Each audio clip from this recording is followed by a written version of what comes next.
आइए एक अपडेट ले लेते हैं इस समय की सिचुएशन जहां तक पूरा इसराइल और हमास का मामला है। अभी थोड़ी देर पहले खबर चली थी कि शायद एक टेम्परेरी सीज फायर हो गया है थोड़े घंटों के लिए, ताकि इजिप्ट से इवैक्यूएशन हो पाए। अब पता नहीं एक्चुअली में ऐसा हो रहा है कि नहीं।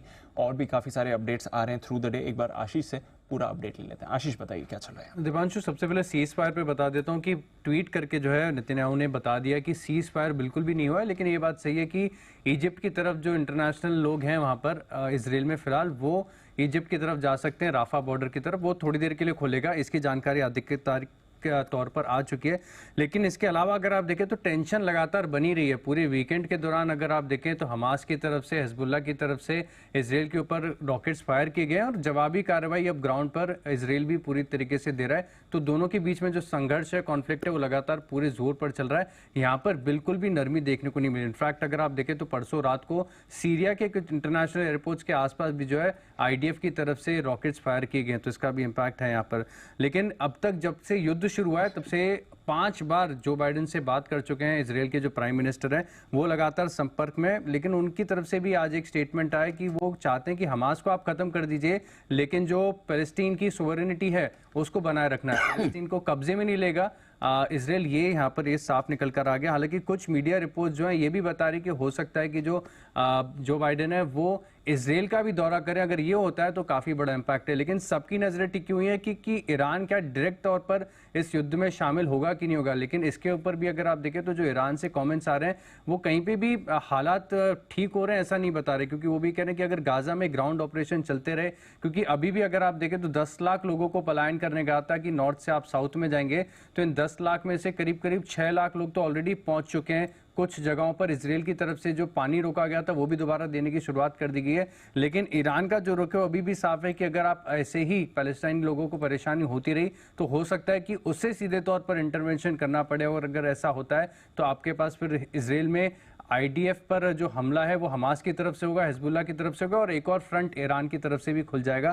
तो ये अपने आप में चिंता की बात है। लेकिन ये क्लोज चीज बहुत छोड़ी है। भारतीय लोगों की बात की जाए तो जैसे कि मैंने आपको बताया था अपडेट देखकर कि करीब 18,000 लोग रहते हैं, और धीरे धीरे अगर आप देखें तो ऑपरेशन अजय के तहत करीब 276 भारतीयों के साथ चौथी फ्लाइट वापस लौट चुकी है।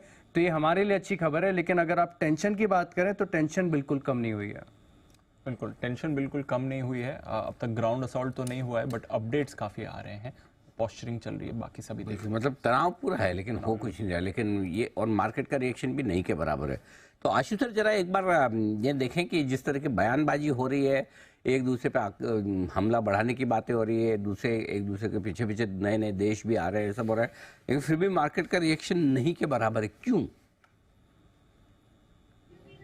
अनिल जी? क्योंकि इस रिएक्शन पे ये जो सब चीजें आशीष ने बताई, जो फ्राइडे सैटरडे संडे को हमने देखा, मतलब उसके बाद मंडे आके अनिल जी आपको पहले क्या लगेगा कि जो मेरा माल है मैं बेच दूं या शॉर्ट करूं, या आज नहीं तो 2 दिन तक तो ये चल रहा है। अभी भी जो आशीष ने अपडेट दिया कि ये पीछे तो हटने वाले नहीं है, इजराइल करेगा तो करेगा, इस बार तो उसने ठान ली है। तो अनिल जी जो ऑब्वियस ट्रेड निकल के आता है, मैं क्या कहता हूँ कि शॉर्ट टर्म के लिए स्मार्ट मनी उसका कॉन्ट्रा ट्रेड करती है। तो अनिल जी इसलिए मैंने कहा कि आज मार्केट नहीं घटा, कल नहीं घटा, इसका मतलब ये नहीं कि इसका डिप वेडनेसडे थर्सडे को नहीं मिल सकता।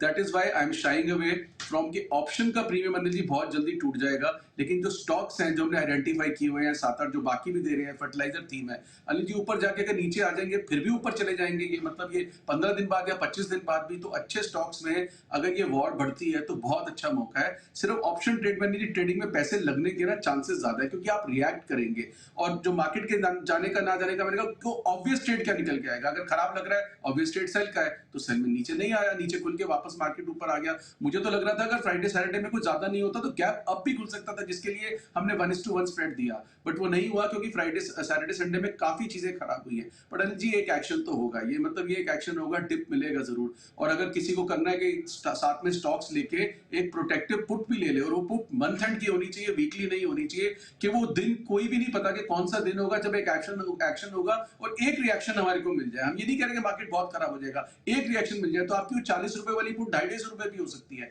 तो ऐसा ट्रेड भी अनिल जी किया जा सकता है। ओके, तो ये है आपके लिए इस समय अपडेट पूरी सिचुएशन पर, ऑफ कोर्स बाजार के रिएक्शन पर।